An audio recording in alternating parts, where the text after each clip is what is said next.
प्रशांत किशोर भोजपुर के जवनिया गांव में दिवाली के मौके पर बाढ़ में बेघर हुए लोगों का हाल जाना। पीके ने कहा, आने वाले विधानसभा चुनाव में जब वोट देने जाएं तो जवनिया के 700 लोग याद रखें। आज दिवाली के दिन सभी बांध पर रहने को मजबूर हैं।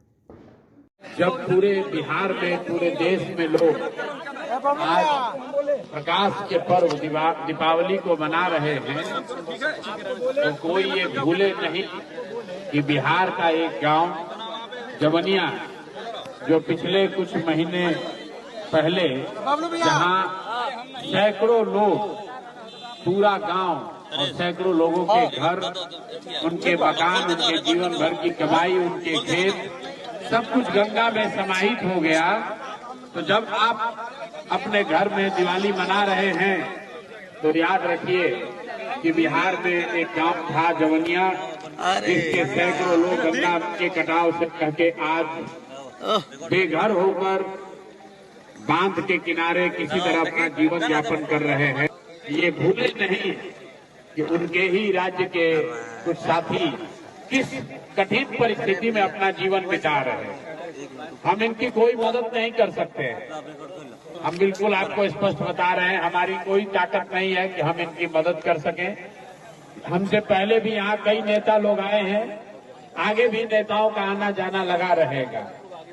हम यहाँ सिर्फ इसलिए आए हैं कि लोगों को ये याद रहे, सरकार को ये याद रहे कि एक गांव जो गंगा में विलीन हो गया, उसके लोगों के लिए भी आज दिवाली है, लेकिन उनके घरों में दिया नहीं जल रहा है, उनके घर में अंधकार हो गया है। सरकार करीब करीब इनको भूल गई है। तो अभी से 15 दिन के बाद जब आप वोट देने जाइए तो याद रखिएगा, आज जवनिया के गांव के घर, लोगों के घर में अंधकार हुआ है, कल आपके घर में भी ऐसी दुर्घटना हो सकती है, आपके साथ भी ये जाति हो सकती है।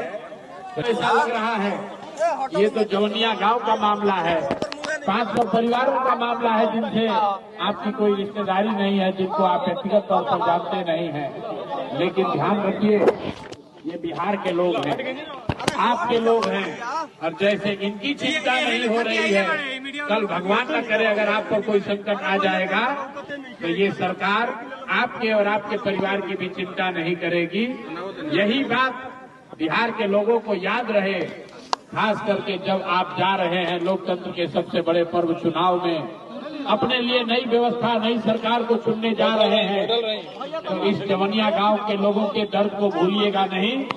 आप अपने कष्ट, अपने बच्चों की परेशानी, अपनी गरीबी, अपनी बदहाली, अपने भ्रष्टाचार से जूझ रहे परिवार के साथ साथ जवनिया गांव के लोगों को भी याद रखिएगा, इनका सब कुछ गंगा के कटाव में बहते तबाह हो गया और पिछले कई महीनों से ये सरकार से मदद की आस में बांध पर बैठे हुए हैं, बांध पर ये लोग अपना जीवन बिता रहे हैं।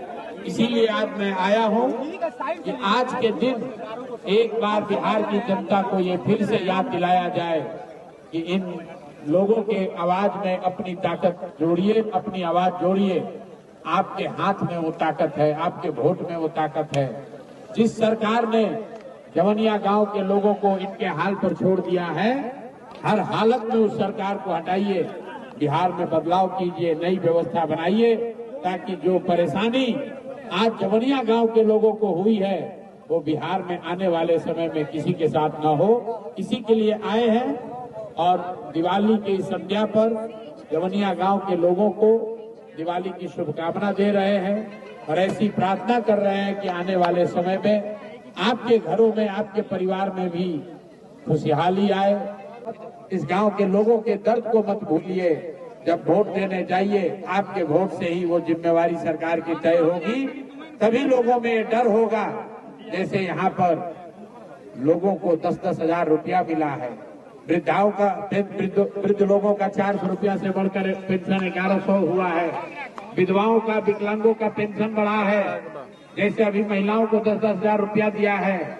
अगर आप अपनी ताकत दिखाएंगे, आप खड़े होंगे, तो इसी सरकार से, सरकार के खजाने से नए जमनिया गांव बसाने के लिए संसाधन भी निकाले जाएंगे। इसलिए मेरे भाई, आप अपने अधिकार के लिए खड़े होइए। किसी को जो आपका अधिकार नहीं दे रहा उसको वोट मत दीजिए और पूरे बिहार के लोग, जमनिया गांव के लोगों के दुख में आप शामिल होइए, इनके साथ संवेदना रखिए और भगवान से प्रार्थना कीजिए कि एक अच्छी सरकार बने। जिसकी भी सरकार बने वो जमनिया गांव को फिर से आबाद करे, यहाँ के लोगों के जीवन को आबाद करे। इसी भावना के साथ आप सबका यहाँ फिर से बहुत बहुत धन्यवाद।